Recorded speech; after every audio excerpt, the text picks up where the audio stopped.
En varias ocasiones nosotros nos hemos retado. Mire lo que dice el Señor.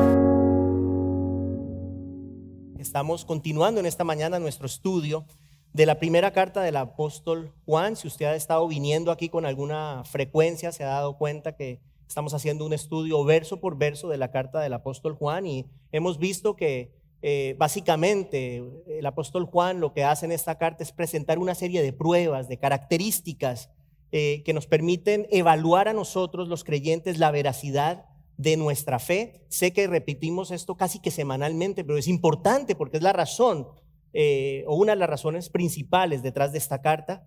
Creo que no me equivoco si decimos que para todos nosotros como creyentes es muy importante saber, realmente saber, si podemos tener una certeza de nuestra salvación, una certeza bíblica de nuestra salvación. No la certeza de haber respondido hace años a una invitación a creer en Cristo. No la certeza dada quizás a través de un pastor que de repente le aseguró a usted que si usted repetía una oración, usted era un cristiano. No la certeza fundamentada por de repente asistir a esta iglesia o a cualquier otra iglesia o quizás a un estudio bíblico.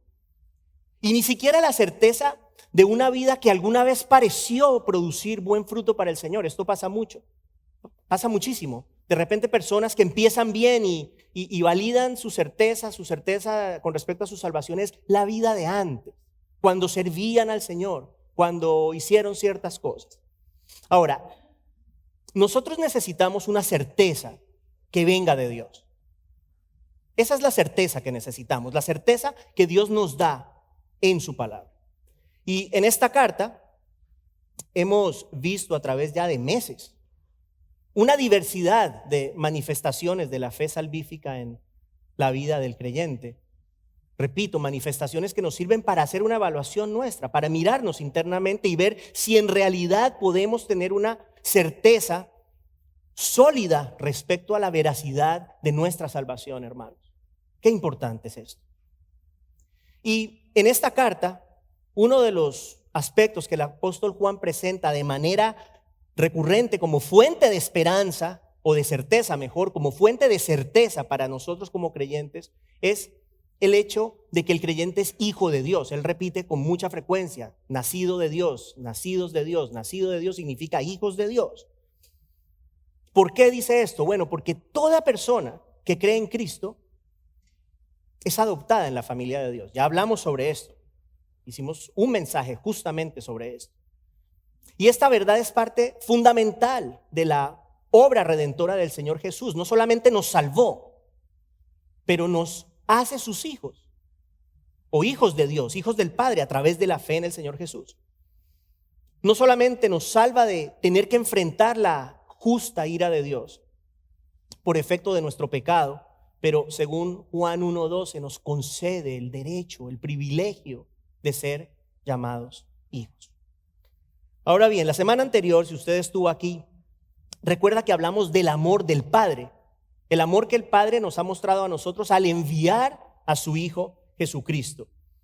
Y hablamos un poco del sacrificio del Padre. Dijimos que estamos muy acostumbrados de repente a escuchar acerca del sacrificio del Hijo, pero pocas veces pensamos en el sacrificio del Padre al enviar a su Hijo. Y hablamos de aspectos de ese sacrificio del Padre y dijimos que sin duda el punto climático del sufrimiento del Padre y también del sufrimiento del Hijo fue ese momento cuando Cristo estaba en la cruz y por primera vez en la historia se produce una separación entre el Padre y el Hijo que lleva al Hijo a gritar: Dios mío, ¿por qué me has abandonado? Eso es parte de lo que consideramos la semana anterior, el amor de Dios que dio a su Hijo por nosotros. En esta mañana vamos a hablar de algo más que el Padre dio, algo más que el Padre da a quienes creemos en su Hijo Jesucristo. Vamos a hablar de un regalo muy especial que Dios nos da. Y es otra manifestación del amor, porque todo esto está dentro del contexto del amor de Dios. Esta es otra manifestación del amor de Dios hacia nosotros. Pero a la misma vez es una realidad necesaria, escuche, en la vida de todo creyente genuino en Cristo. Es necesario lo que vamos a hablar hoy. Nuestro pasaje de esta mañana lo encontramos en la primera carta de Juan, capítulo 4, el verso 13. Estuve pensando, ¿será que los hago parar o no? Porque solo vamos a hacer un verso nomás. Hoy vamos a ver un verso. Entonces, vamos a pararnos para leer la palabra de Dios y brevemente. El que está con sueño, ahí de pronto se despierta. El que no fue al gimnasio esta semana, ahí por lo menos ejercita las piernas, ¿cierto? Primera de Juan, capítulo 4, el verso 13.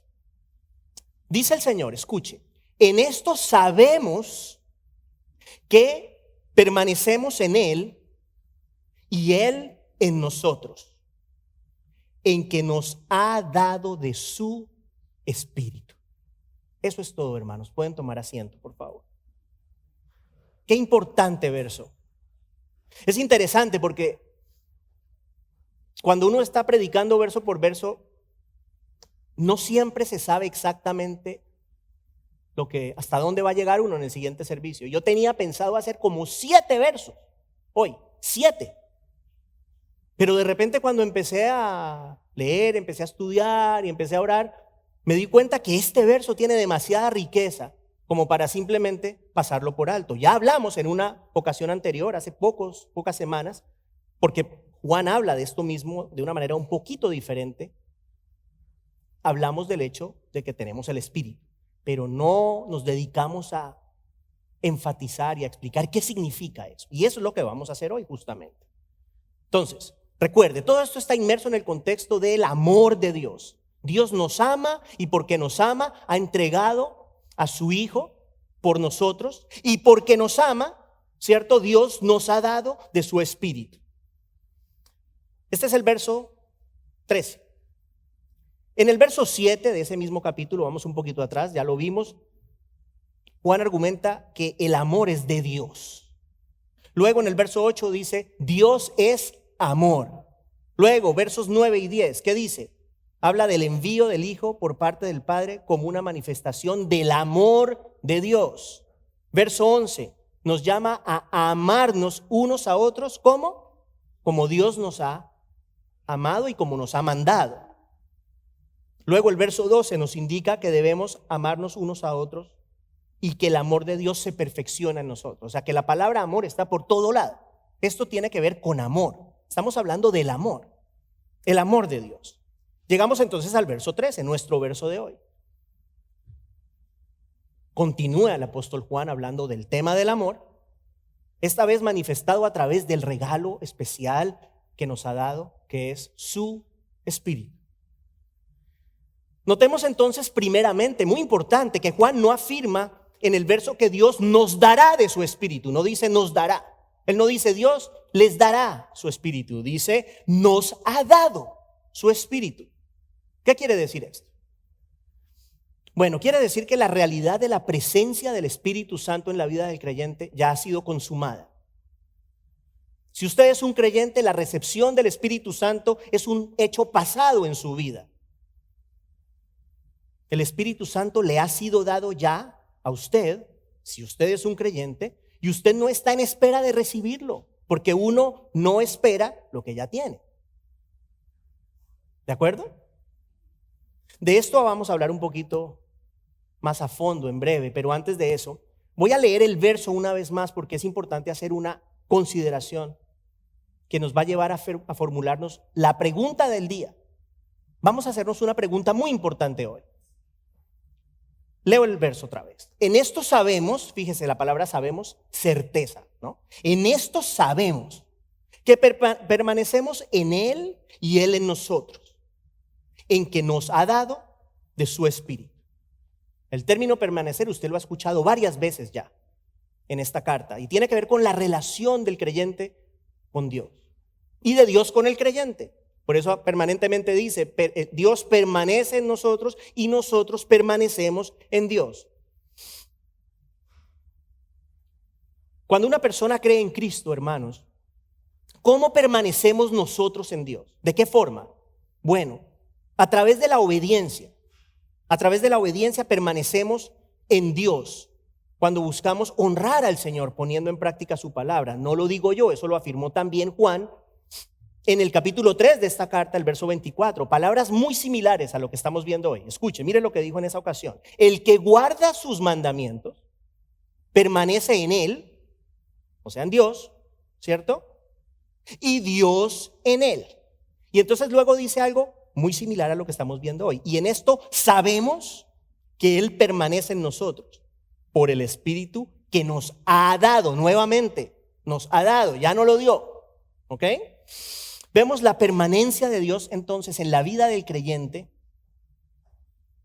Vemos que está determinada esa permanencia por la presencia del Espíritu Santo. Eso es lo que estamos viendo. Nosotros permanecemos en Dios a través de la obediencia, obediencia que procede del Espíritu, porque sin el Espíritu de Dios nosotros no podemos obedecerle.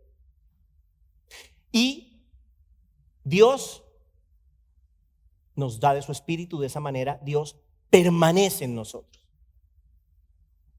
La presencia del Espíritu Santo en la vida del creyente, escucha hermano, es una manifestación inequívoca y necesaria de nuestra condición de hijos de Dios a través de la fe en Cristo. Palabras simples, voy a decir el verso de hoy en palabras simples.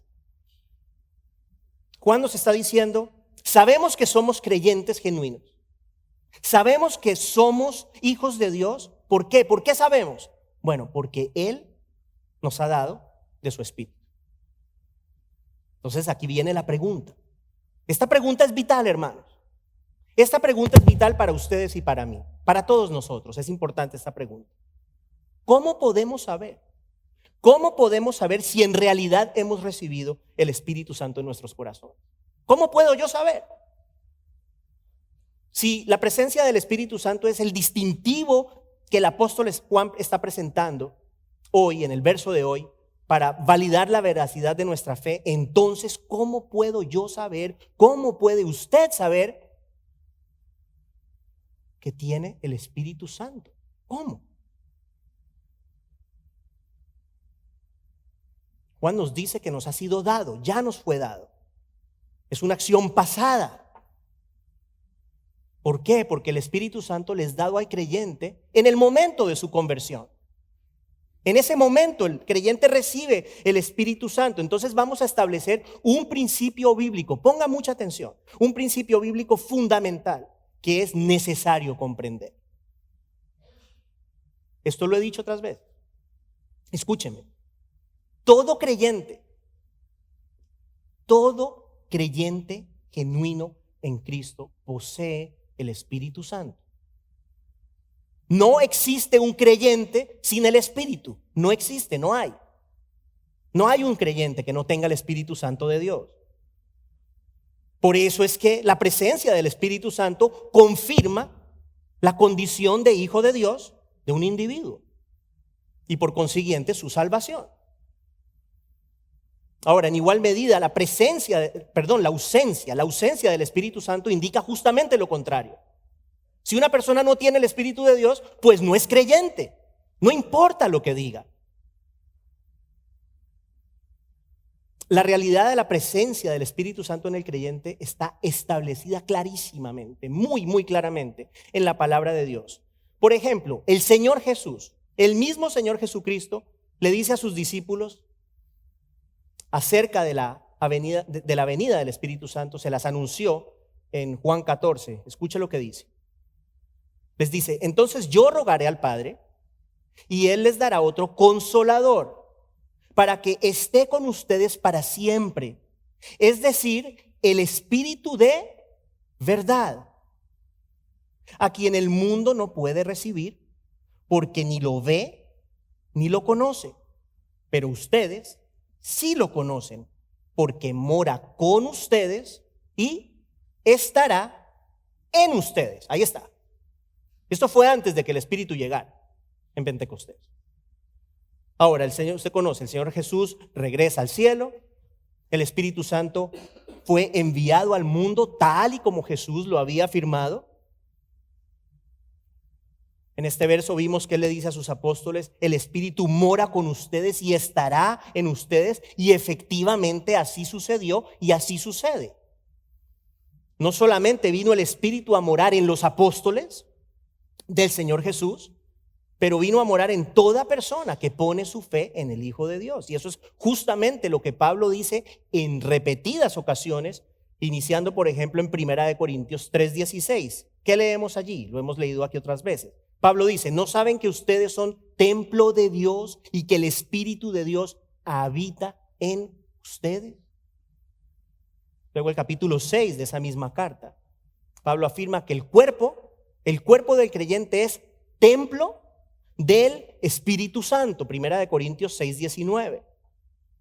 En su segunda carta a los Corintios, el apóstol vuelve a afirmar la verdad de la presencia del Espíritu Santo en la vida del creyente, diciendo: ahora bien, el que nos confirma con ustedes en Cristo y el que nos ungió es Dios, quien también nos selló, escuche, y nos dio el Espíritu en nuestro corazón como garantía.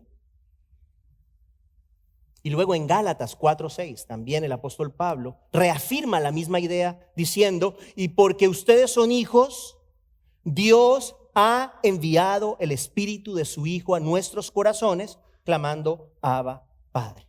O sea que creo que es evidente, queda claro que el verdadero creyente tiene a Dios morando dentro de sí a través de la persona del Espíritu Santo. Quedando eso claro, es importante que entendamos que la Biblia lo dice.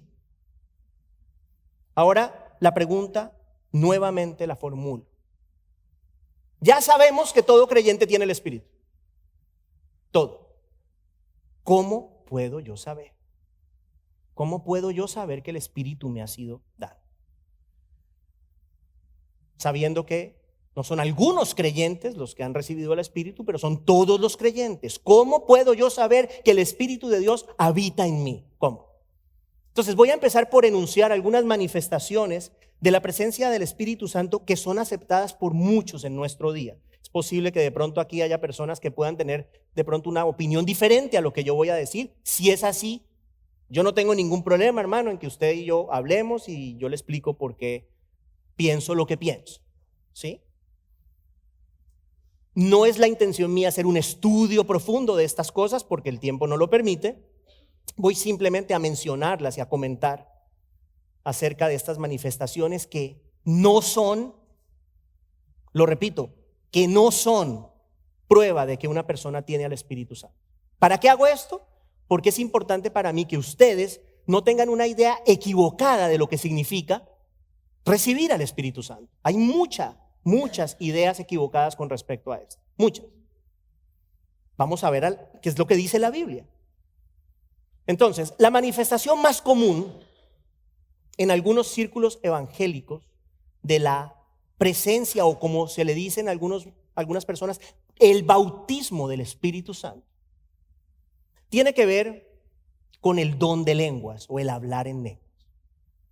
¿De dónde viene esto? Bueno, Hechos 2. En Hechos 2, Lucas relata la venida del Espíritu Santo diciendo, escuche, que aparecieron unas lenguas como de fuego que se repartieron y fueron a posarse sobre cada uno. ¿Sobre cada quién? Bueno, sobre los apóstoles de Jesús y sobre otros discípulos de Jesús que se hallaban reunidos en el aposento alto. Luego en el verso 4 leemos estas palabras, escuche, Hechos 2:4. Todos fueron llenos del Espíritu Santo y comenzaron a hablar en otras lenguas, según el Espíritu les daba habilidad para expresarse. Entonces, ¿qué tenemos que comprender aquí? Varias cosas. Está en la Biblia. No podemos negarlo, está en la Biblia. La pregunta es, ¿qué significa? Es necesario comprender, hermanos, que esas lenguas producidas tras la venida del Espíritu Santo, escúcheme lo que le voy a decir, escúcheme, eran idiomas humanos. No era un lenguaje espiritual incomprensible para la mente. ¿Por qué digo eso? Pues porque el texto lo aclara. En este relato de Hechos 2, Las personas habían llegado de visita a Jerusalén, se iba a celebrar Pentecostés. Entonces personas, judíos de diferentes áreas, de diferentes lugares, venían a Jerusalén a celebrar Pentecostés. Había gente de fuera de Jerusalén. ¿Y qué pasó? Ellos se maravillaron porque estas personas que estaban hablando en lenguas empezaron a hablar en idiomas diferentes al hebreo. Las lenguas bíblicas son como, por ejemplo, si alguien está aquí y dice que va a hablar en lenguas y no tiene ni idea de chino y empieza a hablar en chino o en alemán o lo que sea. Ok, eso es lo que pasó en Pentecostés. Idiomas que estas personas no conocían y el Espíritu les permitió hablar idiomas que ellos no conocían. Y las personas que estaban allí, que venían de otros lugares, judíos de otros lugares, decían, pero ¿cómo es que los oímos hablar en nuestra lengua materna? ¿Sí? Judíos de otros lugares que habían nacido quizás en otros lugares, pero eran judíos. Y decían, pero ¿cómo es que los oímos hablar en nuestra lengua materna? Eso está en Hechos 2, el verso 8. Y hay otras repeticiones de eso mismo. Entonces, quiero yo decirle con amor y con respeto, hermano, es posible que a usted alguna vez alguien le haya dicho que usted no es un creyente si usted no habla en lenguas. Porque eso pasa. Yo tengo que decirle a usted que eso no es verdad. Y que lo más seguro es que esa persona tampoco habla en lenguas. Lo más seguro. Yo no me quiero atrever a decir que es imposible. ¿Sí? O sea, hay diversidad de opiniones. Hay gente que dice, no, eso es imposible. Bueno, yo no creo que sea imposible para Dios poner a una persona a hablar chino si quiere hacerlo. La pregunta es si lo hace. Y si lo hace frecuentemente, la respuesta es definitivamente no. ¿Que pueda pasar? Puede pasar. Pero no es una manifestación presente de una manera plena en nuestro día. Eso está claro. Hay que tener en cuenta algo muy importante, hermanos. El libro de los Hechos es una etapa de transición. Una etapa de transición entre el antiguo pacto y el nuevo pacto. Y en esa etapa de transición el Espíritu Santo se manifestó de esta forma, permitiéndole a las personas hablar en idiomas que ellos no conocían. Ahora, la pregunta es, ¿usted cree que podemos asumir como norma una práctica que usted no ve repetida casi, o sea, con muy poquitas excepciones en el Nuevo Testamento? Usted lee el Nuevo Testamento y con excepción de Hechos y las cartas a los Corintios es muy poquito, o sea, no se ve, creo. No es una norma que sea enfatizada por el Nuevo Testamento. Entonces la pregunta que debemos hacernos ¿es esa la manifestación real de que una persona cree en Cristo y tiene al Espíritu Santo? Creo que la respuesta es no. Creo que la respuesta es no. Otra práctica común que supuestamente valida la presencia del Espíritu Santo en una persona es la revelación fresca.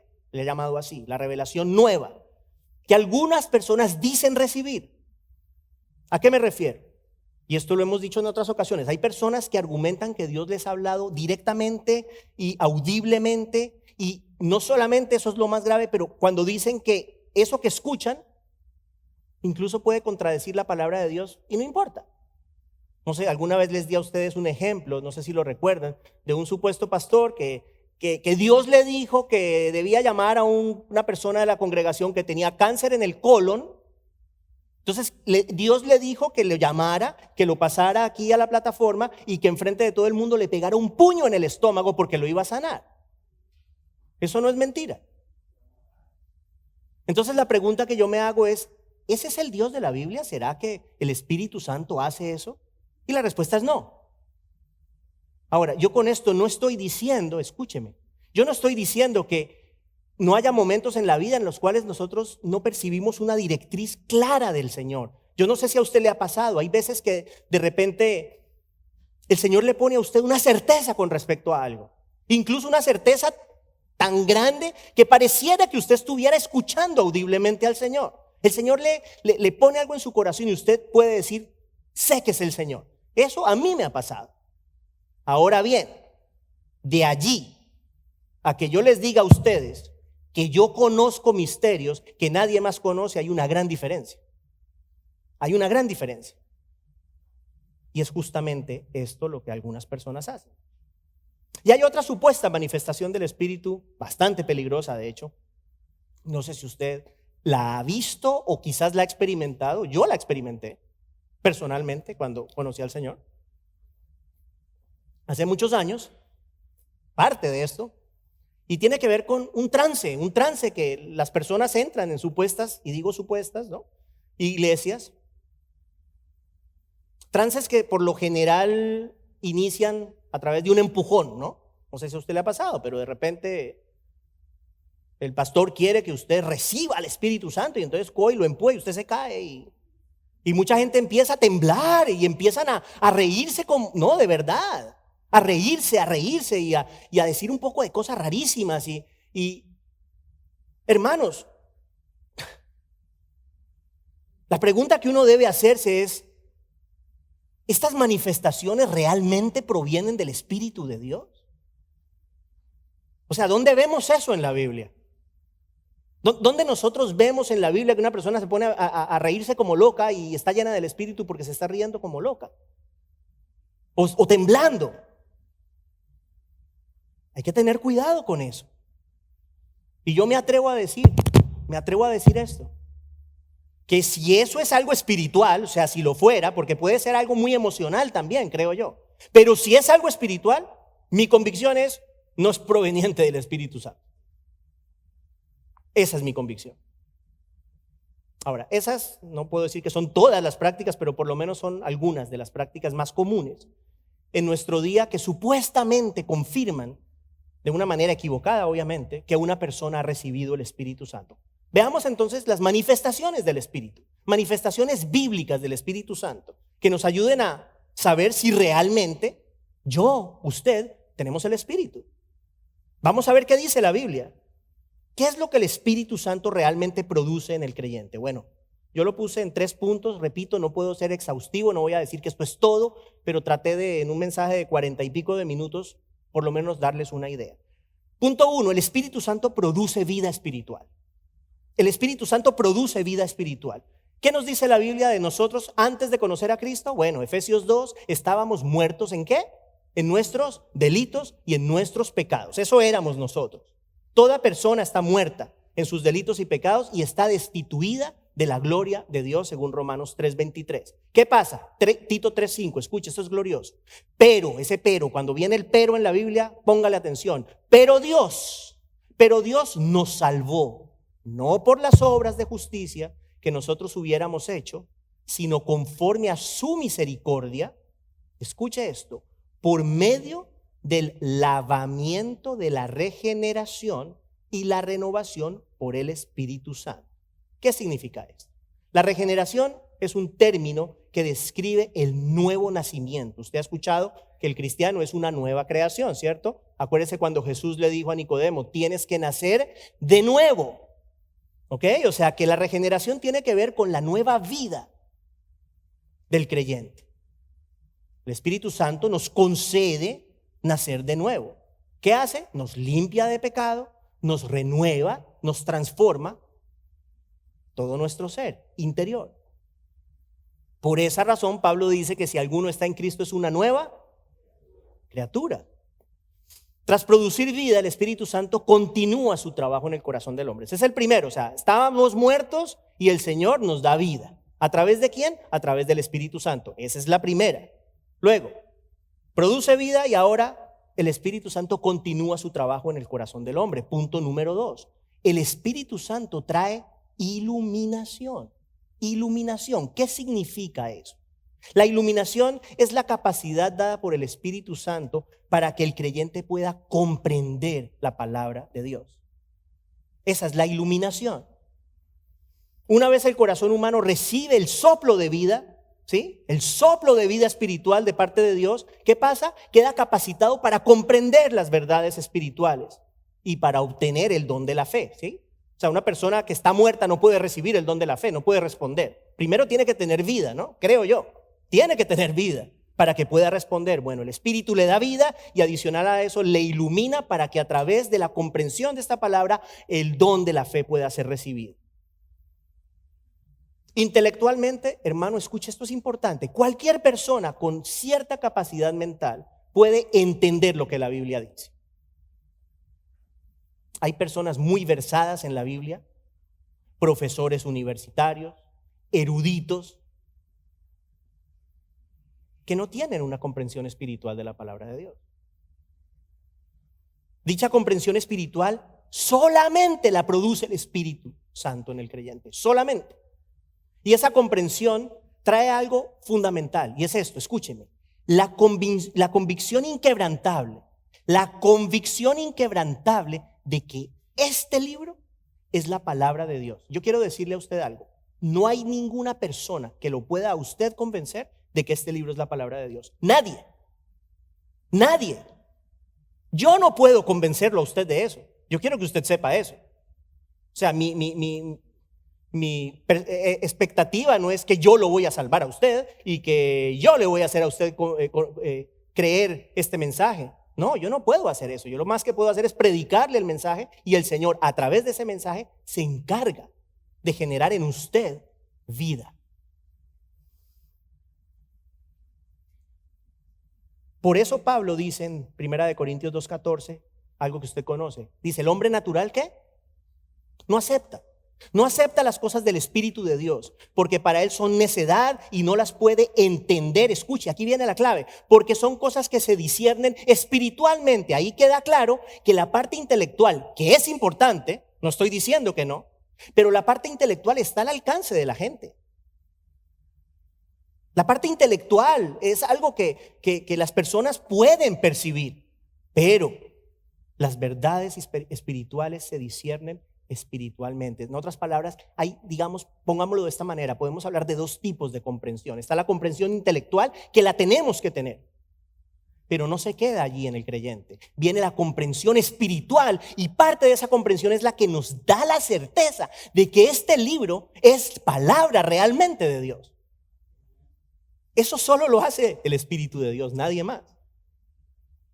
Sin el discernimiento que el Espíritu Santo da, escuche, este libro no pasa de ser una gran obra de literatura, como es para muchísimas personas. Usted sabía que la Biblia es el libro más vendido en la historia, ¿cierto? Pero la Biblia, para la gran mayoría de personas, es una gran obra de literatura, que lo es, pero es mucho más que eso. Es la palabra de Dios. Acerca de esto, mire qué interesante esta cita de Juan Calvino, el reformador Juan Calvino. Mire lo que dijo. Yo la leí y me pareció muy pertinente. Dice, el testimonio del Espíritu es superior a la razón. Las palabras de la Biblia no recibirán todo el crédito en los corazones de los hombres hasta que éstas hayan sido selladas interiormente por el testimonio del Espíritu Santo. Ahí está. Esto nunca tendrá el crédito en nuestras vidas como la palabra de Dios hasta que el Señor nos convenza de eso en nuestros corazones. O sea que el Espíritu Santo es fundamental para que nosotros podamos comprender y creer las verdades de la palabra de Dios. Fundamental. Entonces aquí viene la pregunta respecto a lo que estamos hablando, y es una pregunta muy válida, mis hermanos. ¿Usted de verdad cree que este libro es la palabra de Dios? O sea, esa es una pregunta clave en este mensaje, porque es parte de lo que le va a indicar si realmente usted tiene el Espíritu. Para las personas afuera es una necedad, es una locura. Usted afuera dice que esto es palabra de Dios y lo van a tildar de tonto. Tonto. ¿Cómo se le ocurre que un libro escrito por hombres, porque es lo que dicen, es escrito solamente por hombres, hay una autoría dual, ¿cierto? ¿Cómo se le ocurre a usted que algo escrito por hombres hace tantos años va a ser la palabra de Dios? Es un libro anticuado. Lo que tenemos que hacer es modernizarlo, ayudarle para que sea un poco más relevante. Así es como se ve afuera. Bueno, si usted cree que la Biblia es la palabra de Dios, eso es un muy buen indicio. Si usted no cree que la Biblia es la palabra de Dios, eso lo deja pensando. Es importante esa pregunta, puede ser una pregunta muy básica, pero creo que es una pregunta muy importante. Punto 3. El Espíritu Santo produce santificación. santificación. ¿Qué es la santificación? Bueno, es el trabajo progresivo del Espíritu Santo a través del cual somos hechos cada vez más como el Señor Jesucristo. Somos hechos conformes más y más según la imagen de Jesús. Esto lo hemos dicho, imagínense que Dios habite adentro de una persona y no pase nada. O sea, que Dios viva en una persona a través de su espíritu y no pasa nada en esa persona. No hay ningún cambio en esa persona. Es una imposibilidad. No se puede, hermanos.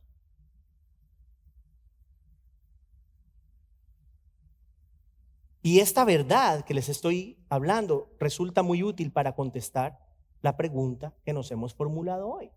¿Cómo puedo yo saber si en realidad he recibido el Espíritu Santo? Entonces, le pregunto nuevamente, siguiente pregunta.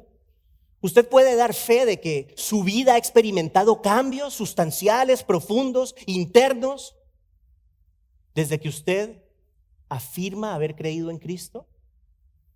O sea, en palabras más simples, ¿usted ve alguna diferencia en la persona que usted es hoy a la persona que era hace 10 años?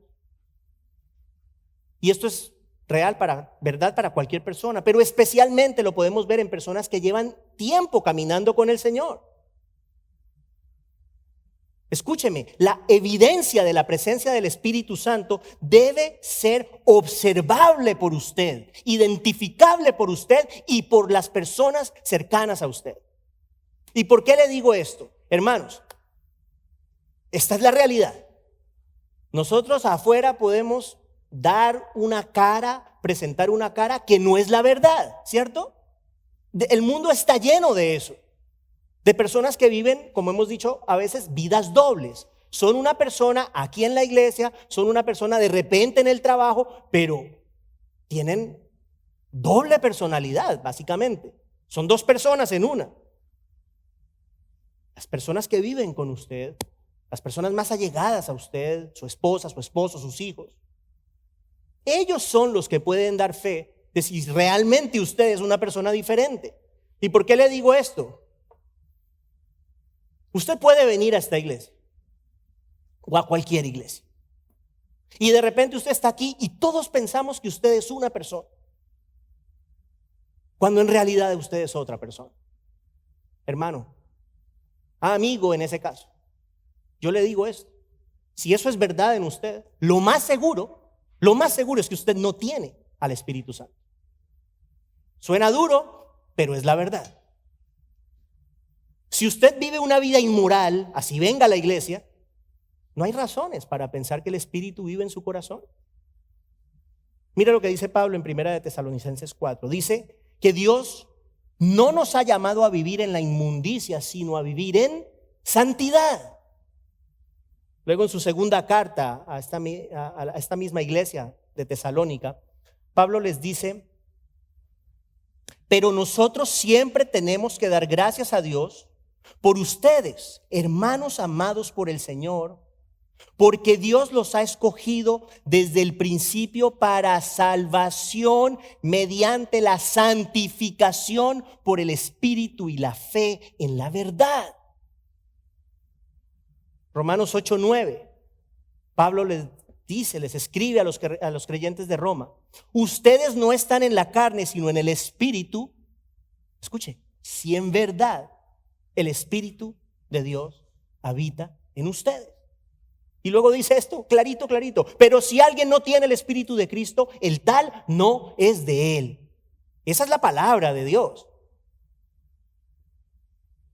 Y el Señor es claro. El Señor es claro cuando dice que vivir en pecado no es consecuente con la presencia del Espíritu de Dios en nuestra vida. Entonces, hago esta claridad, que la hago siempre que hablamos de esto. No significa esto que nunca pecamos. No significa eso. Porque si eso significase, ninguno de nosotros tiene el Espíritu. Pero sí significa que el Espíritu que habita dentro de nosotros produce convicción de pecado. Eso es importante. Y produce arrepentimiento en nuestro corazón cuando pecamos. ¿Y esto qué pasa? Bueno, que gradualmente, poco a poco, nos lleva a detestar el pecado y a pecar menos. Esto lo hemos hablado, pecar menos. Si a nosotros nos duele pecar, pues vamos a pecar menos. Si el pecado sabe rico, vamos a pecar más. Pero si el pecado nos afecta y nos duele, como sucede cuando el espíritu vive dentro de una persona, poco a poco vamos a evitar el dolor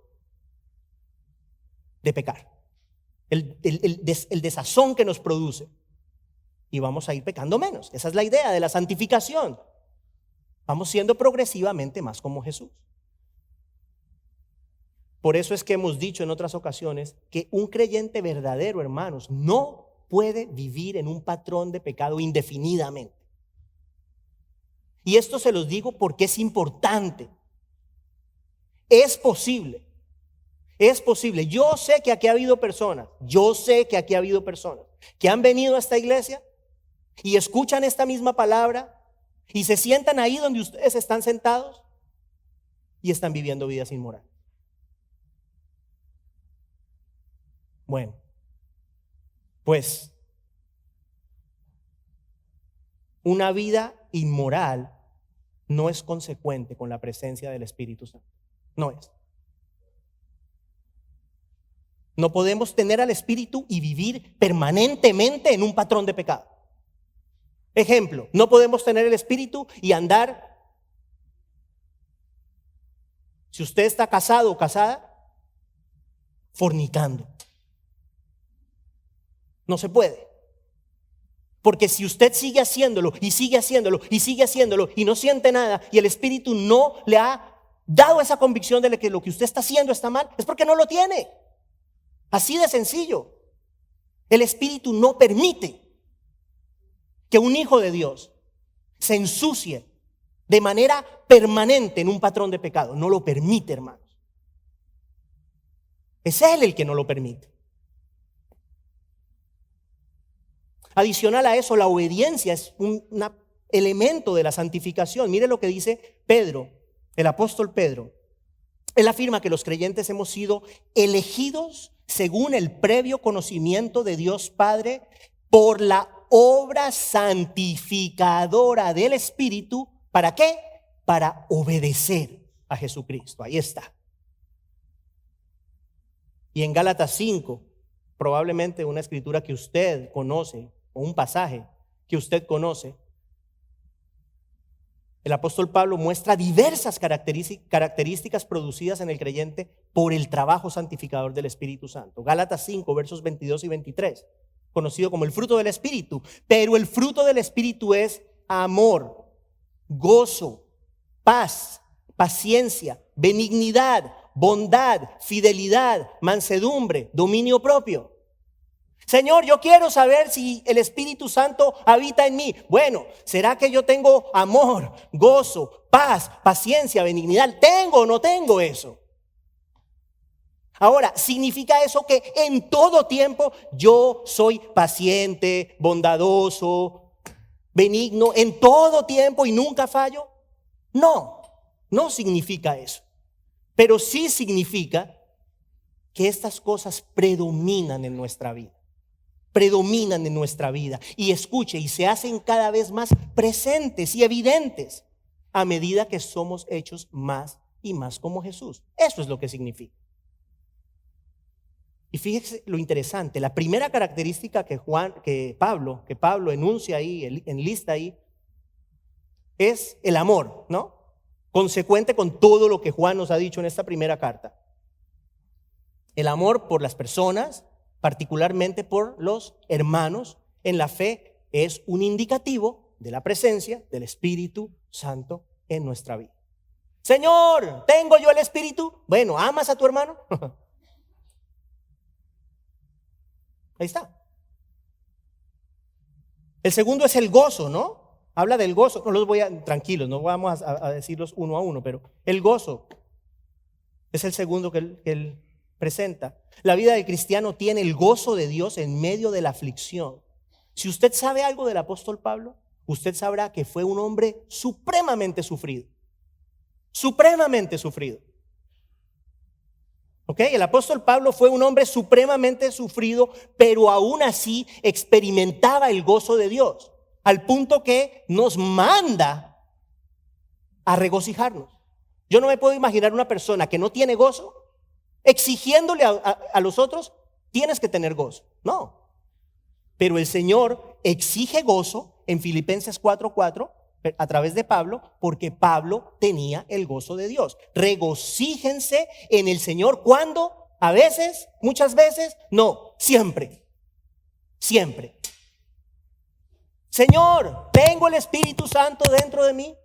Bueno, si usted es una persona que vive amargada, probablemente no. Si no hay gozo en su corazón, probablemente no. Y el gozo es algo independiente de las circunstancias. No es felicidad. La felicidad va y viene. Nos va bien, estamos felices. El gozo es algo distinto. Es algo interno, que aún en medio de las dificultades podemos tener, porque sabemos que el Señor está con nosotros. Hermanos, hemos visto varios distintivos bíblicos de la presencia del Espíritu Santo en la vida del creyente. El Espíritu nos concede vida espiritual, nos ilumina para comprender la palabra de Dios y nos santifica, transformándonos progresivamente según la imagen de Cristo. Es posible que aquí haya alguien, o que alguien que nos esté viendo o nos vaya a ver en algún momento, hoy haya comprendido que no tiene el Espíritu. Es posible. Es posible que alguien diga, basado en esto que estoy escuchando, yo no tengo el Espíritu Santo. Bueno, si eso es así, humíllese delante del Señor. Si eso es así, pídale perdón al Señor por sus faltas. Si eso es así, pídale al Señor que abra sus ojos para que usted pueda ver. Que abra sus oídos para que usted pueda escuchar. Ruéguele al Señor que le permita creer en el Señor Jesucristo. Hoy, dice la Biblia, hoy es el día de la salvación. Hoy. Ponga su fe en el Hijo único de Dios. Reciba al Señor y al hacerlo, recibirá también al precioso Espíritu Santo de Dios. Oremos. Padre, damos gracias a ti por tu palabra. Damos gracias a ti por ese maravilloso regalo que tenemos los creyentes en el precioso Espíritu Santo. Solo hecho de pensar que tú habitas dentro de nosotros, que la divinidad habita dentro de un vaso de barro, porque eso es lo que somos. Es algo maravilloso, Señor. Gracias. Gracias por el privilegio de no solamente tenerte, conocerte, pero tenerte dentro de nosotros, poder decir que somos tus hijos y que tenemos la esencia divina a través del Espíritu Santo morando dentro de nosotros. Oramos que nos ayudes a vivir conforme a esa verdad. Oramos que si alguna persona que esté aquí o que nos haya escuchado no ha realmente recibido el perdón de sus pecados a través de la fe en Cristo, hoy sea el día, Señor. Hoy sea el día de la salvación para que ellos puedan recibirte a ti, recibir al Señor Jesús, recibir esa condición de hijos de Dios y recibir al Espíritu Santo que entre a morar dentro de ellos. Y damos gracias a ti por darnos ese grandísimo privilegio y damos gracias por esta iglesia. Pedimos que continúes bendiciendo, Señor, y transformando corazones en este lugar a través de tu palabra. En el nombre de Jesús te lo pedimos. Amén. Amén.